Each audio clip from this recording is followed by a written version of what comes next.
Welcome back to my channel. இன்னைக்கு June 11. இன்னைக்கு June 11 night 11 மணியோட உங்களுடைய ரெஜிஸ்ட்ரேஷன்ஸ் கண்டிப்பா க்ளோஸ் ஆயிரும். இனி எக்ஸ்டென்ஷனுக்கான வார்த்தையே கிடையாது. ஸோ ஏற்கனவே ரெக்வஸ்ட் பண்ணனால 2 நாள் எக்ஸ்டென்ட் பண்ணியிருந்தாங்க. ஸோ இனிமே எக்ஸ்டென்ஷன் பண்றதுக்கான வாய்ப்பே கிடையாது. ஸோ அதனால ரெஜிஸ்ட்ரேஷன் பண்ணாதவங்க கண்டிப்பா ரெஜிஸ்ட்ரேஷன் பண்ணிருங்க. இப்போ இது ஏற்கனவே ரெஜிஸ்ட்ரேஷன் பண்ணவங்க பண்ண தேவையே இல்லை. அதாவது இதுவரை ரெஜிஸ்ட்ரேஷன் பண்ணாதவங்க அவங்களுக்கு ஒரு சான்ஸ் கொடுக்குறாங்க. ரெஜிஸ்ட்ரேஷனே பண்ணாதவங்க இருக்காங்கல்ல, ஏன்னா எனக்கு நீட்ல எனக்கு மார்க் நிறைய வந்துடும், ஜோசால எனக்கு நிறைய மார்க் வந்துடும், ஜெய் அட்வான்ஸ்ல எனக்கு மார்க் வந்துடும் அப்படி நினைச்சவங்களாம் இப்ப அவங்க என்ன செய்யல, ரெஜிஸ்ட்ரேஷனே பண்ணல. இது மெயினா யாருக்குன்னா ரெஜிஸ்ட்ரேஷன் பண்ணாதவங்களுக்காக ஓபன் பண்றாங்க. பண்ணவங்க தயவு செய்து பண்ணிடாதீங்க, ஏன்னா டூப்ளிகேட் ஆயிரும், அப்புறம் உங்களுடைய அப்ளிகேஷன் ரிஜெக்ட் ஆயிரும். இது மெயினா இதுவரை பண்ணாதவங்களுக்கு தான் இந்த இது என்னது ரெஜிஸ்ட்ரேஷன் ஓபன் ஆயிருக்கு.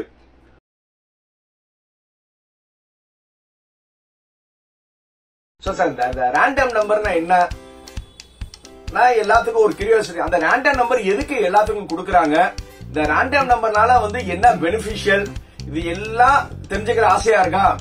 இந்த வீடியோ ஃபுல்லா பாருங்க.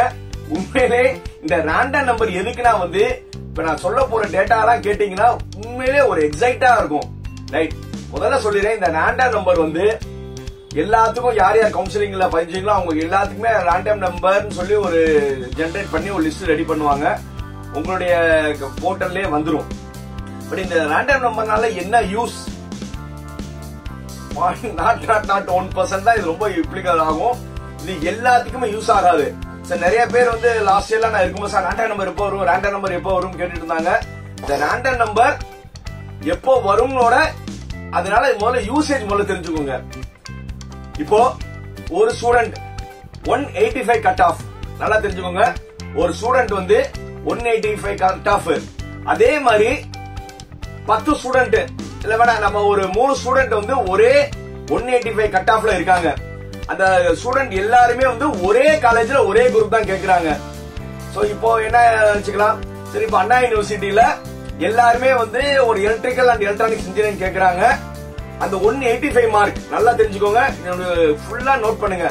185 மார்க்ல இருக்கிற 3 பேருமே ஒரே பிரான்ச் தான் கேக்குறாங்க.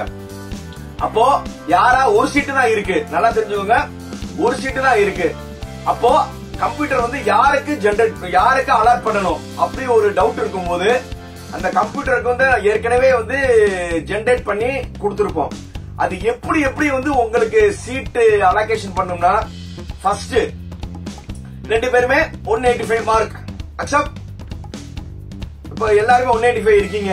இப்ப யாருக்கு நம்பர் 1க்கு கொடுக்கறதா, நம்பர் 2க்கு கொடுக்கறதா, நம்பர் 3க்கு கொடுக்கறதா, 3 பேருமே அப்படியே கேட்டிருக்காங்க.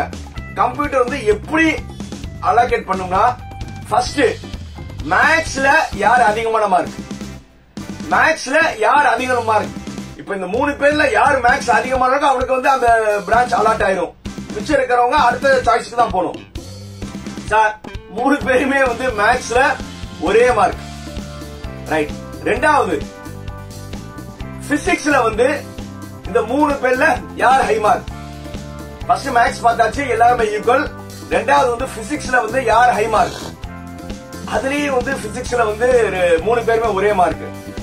அடுத்தது ஆட்டோமேட்டிக்கா என்னது கட் ஆஃப் பொறுத்தவரை கெமிஸ்ட்ரிக்கு தானே வரணும், இதுதானே கட் ஆஃப் அப்படிதானே. ஆனா கெமிஸ்ட்ரிக்கு வர மாட்டாங்க. கெமிஸ்ட்ரிக்கு ஏன் வர மாட்டாங்கன்னு ஒரு லாஜிக் இருக்கு.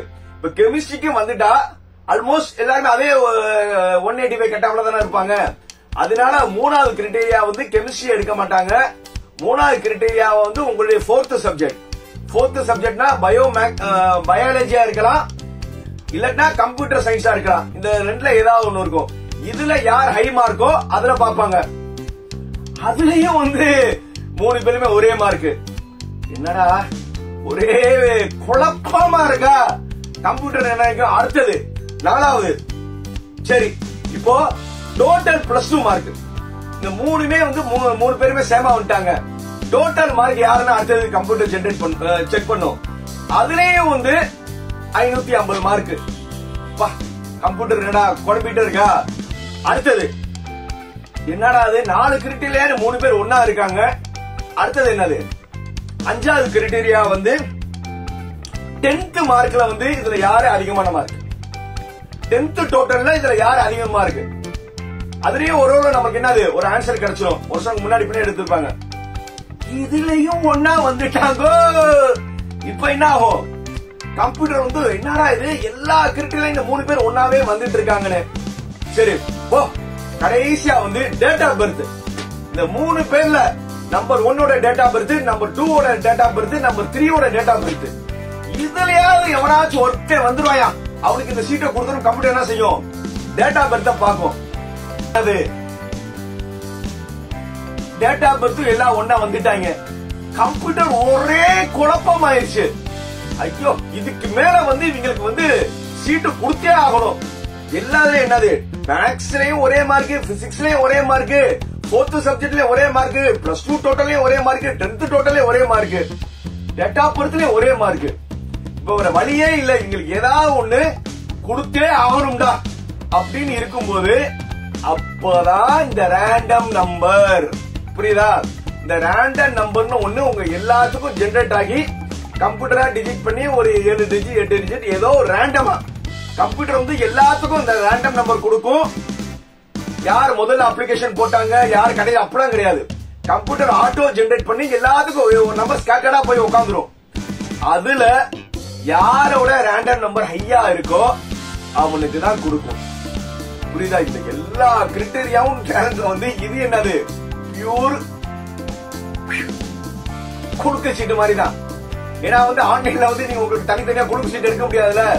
அதனால வந்து ரேண்டமா ஒரு நம்பர் வந்து அதுல வரும். இது வந்து ரொம்ப வந்து ஒரு கவுன்சிலிங்ல பாத்தீங்கன்னா ஒரு பேர் இல்லன்னா 2 பேர் அது வந்து வர மாட்டாங்க. ரொம்ப ரேர் கேஸ். இன்ட்ரெஸ்டா இருக்கா? மேக்சிமம் வந்து ரொம்ப ரேர் கேஸ்ல மட்டும்தான் இந்த ரேண்டம் நம்பர் யூஸ் ஆகும். இன்ட்ரெஸ்டா இருக்கா? எல்லாருமே வந்து வாட்ச் பண்றீங்க, வியூ பண்றீங்க, ஆனா சப்ஸ்கிரைப் மட்டும் பண்ண மாட்டீங்க. சப்ஸ்கிரைப் இருக்கா? சப்ஸ்கிரைப் பண்ணிக்கலாம்ல. அப்படி அந்த செல்ல வைங்க. அப்படியே செல்ல பார்த்துட்டு தானே இருக்கீங்க. சப்ஸ்கிரைப் இருங்க. அப்படி கொஞ்சம் கீழே வாங்க. பெல் பட்டன் இருக்கா? அமுக்குங்க. ஆல் அமுக்கிட்டீங்களா? தேங்க்யூ. இன்னும் வந்து நிறைய இன்ஃபார்மேட்டிவ் வீடியோ வந்து அடுத்த வீடியோல நிறைய நான் சொல்றேன். இதுவரை வந்து சப்ஸ்கிரைப் பண்ணாதவங்க சப்ஸ்கிரைப் பண்ணுங்க. வழக்கம் போல் நான் சொல்றதான் என்னது, like, share, comment and subscribe. மீண்டும் அடுத்த வீடியோ சந்திக்கும் வரை பாய் பாய்.